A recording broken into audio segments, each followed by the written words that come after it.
ang budget ng Pilipinas ay hawak lang ng dalawang tao. Hawak lang siya ni Congressman Zaldico at ni Congressman Martin Romualdez. Hello Mindanaoans, welcome po sa aking channel. Ating pag-usapan ang nakakagulat na revelasyon ni Vice President Sara Duterte na umano'y dalawa lang na tao ang may hawak ng budget ng ating bansa, at ito'y sina Congressman Zaldico at si Congressman Martin Romualdez. Dahil sa revelasyong ito ni Vice President Sara Duterte ay rumisbak itong si Congressman ko at nagmistulang paninira na lang ang kanyang sinabi imbes na magsalita tungkol sa budget hearing.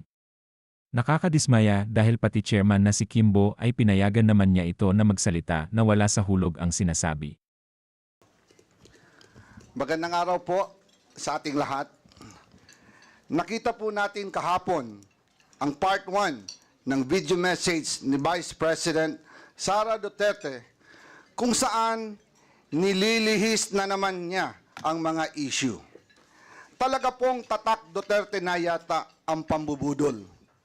Mula sa peking war on drugs, peking good governance, peking pagkontra sa korupsyon, at ngayon, peking sagot sa mga issue. Una, simpleng tao lang daw siya, pero mahigit 400 bodyguards. Siya lang po ang kaisa-isang Vice President sa kasaysayan ng Pilipinas na may ganun kadaming security. May sarili pang Vice Presidential Security Group. Never happened in the history of the Philippines. Nag-iisa nga siyang humarap sa pagdinig ng Committee on Appropriations, pero sangkaterba naman ang bodyguard sa labas ng conference room. Humiling pa ng pagkain para sa 100 gwardiya na dala-dala niya at hindi naman kinain. Hindi po ba't pang-iinsulto at pag-aaksaya ito ng resources ng gobyerno? Pangalawa, sinasabi niya hindi lang daw sanay ang ilang miyembro ng Kongreso na hindi makuha ang sagot na gusto nila. Karapatan at trabaho ng Kongreso ang pagbubusisi ng budget. Ang hindi niya pagsagot sa maayos na tanong at lalo pa ang hindi niya pagdalo sa hearing ngayon ay nagpapakita na kawalang respeto at paggalang sa mga kinatawan ng taong bayan. Hindi lang po kongresista ang winalanghiyan niya dito, kung hindi ang buong sambayanang Pilipinas. Tinatakpan niya ang hindi pagsagot sa tanong sa pamamagitan ng pag-iinsulto sa mga kongresista na ginawa lang naman ng kanilang mga trabaho.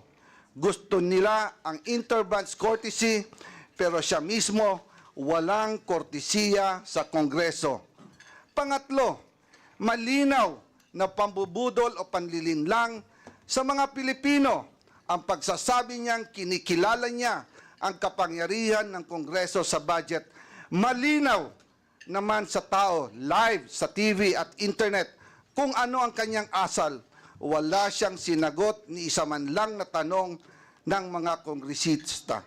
Abogado pa naman siya, pero mukhang absent siya nung tinuro ang prinsipyo ng separation of powers at Kongreso bilang co-equal, kapantay ng sangay ng gobyerno ng ehekutibo.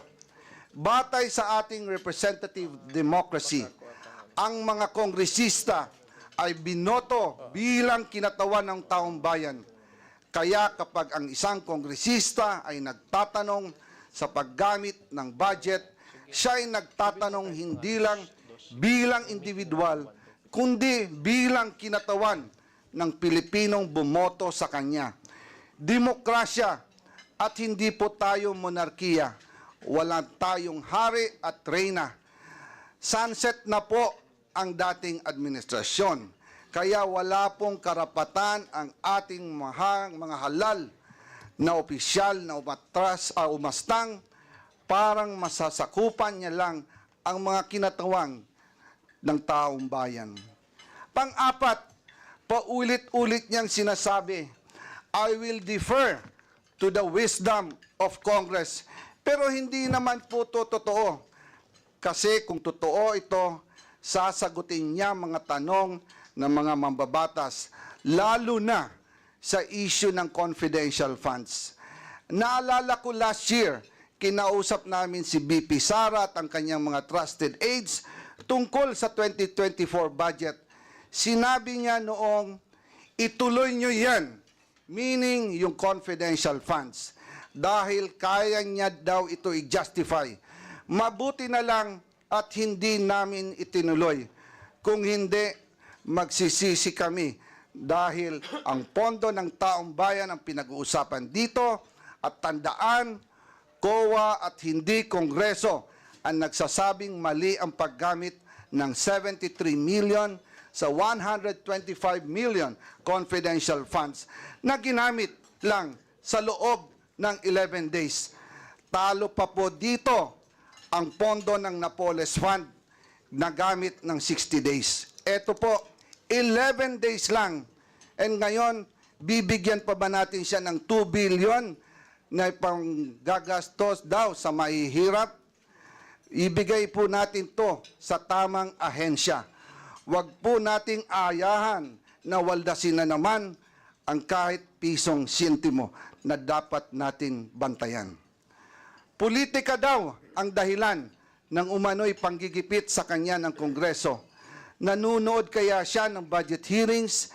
Nakikita niya kaya kung gaano kahaba at katagal ang pandinig at mga questions and answers na kinakaharap ng iba't ibang ahensya ng pamahalaan para i-justify ang kanilang budget?